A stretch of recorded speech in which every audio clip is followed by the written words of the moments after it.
alaikum warahmatullahi wabarakatuh. Hello, Journal Club listeners. Today's paper is titled as Sodium Hypochlorite Accidents. It's a retrospective case series analysis of CBCT imaging and included clinician surveys data. This was published at the JOE by Dr. Basrani, aimed to investigate the causes and predisposing factors that are associated with sodium hypochlorite accidents, particularly the possible role of cortical bone fenestration. The rationale of this study was based on the fact that sodium hypochlorite is the most commonly used irrigant in endodontics because of its strong antimicrobial and tissue-dissolving properties.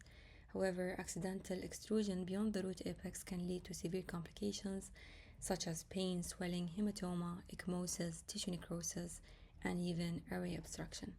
Previous literature mainly consisted of isolated case reports with poor radiographic documentation and limited understanding of the anatomical and procedural risk factors that could be involved. The aim of the study was to comprehensively investigate the multifactorial causes underlying the sodium hypochlorite accidents by analyzing the CBCT findings together with the detailed clinical and demographic information obtained through the clinician surveys. Regarding its methodology, data were collected over a 2-year period from April 2022 to April 2024 through surveys conducted at international dental conferences. 35 dentists who had encountered sodium hypochlorite accidents were interviewed, but only 24 practitioners fulfilled the inclusion criteria, resulting in 26 fully documented cases. The inclusion criteria required immediate pain and swelling after the irrigation, facial photographs, detailed clinical records, and limited field of view CBCT scans. Additional data collected included the patient age, gender, tooth type, the pain severity, the presence of bleeding, edema, hematoma, the needle type used, the syringe size, and the sodium hypochlorite concentration, as well as the apical preparation size. 4 calibrated examiners independently evaluated the CBCT scans for the presence of apical radiolucency, bone fenestration, and iatrogenic perforation. The results demonstrated that the mean patient age was 40 years old, females represented 65% of the cases, maxillary teeth were involved in 92% of the accidents, and maxillary molars being the most commonly affected teeth. Clinically, all patients experienced immediate swelling with edema, while 84% developed hematoma or ecchymosis. 80% exhibited intracanal bleeding, and the average pain score was 7 out of 10.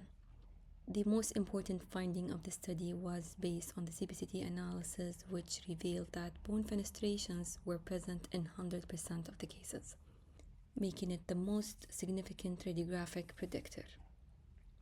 Iatrogenic perforations were identified in 19% of the cases, while apical ptosis was present in only 30%. All accidents involved the manual syringe irrigation, most commonly using the side-vented needle and 5 ml syringes. The authors concluded that direct communication between the root canal system and the surrounding soft tissues, particularly through the bone fenestrations, appears to be strongly associated with sodium hypochlorite extrusion accidents. There are some worth mentioning limitations in the study. First, that there was no control group, which limited the ability to establish any causations.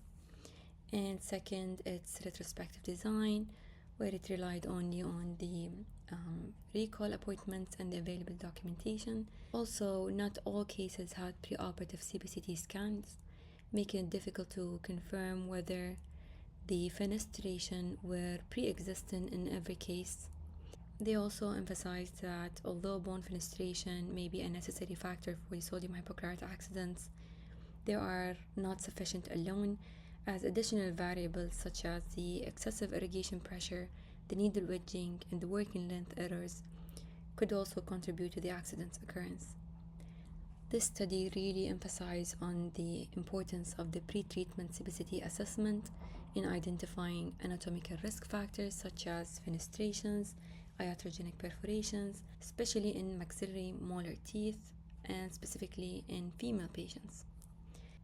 Finally, they provided some recommendations. These include the use of careful irrigation techniques, maintain an accurate working length control, avoid the needle binding, and minimize the positive pressure irrigation, especially in high-risk cases.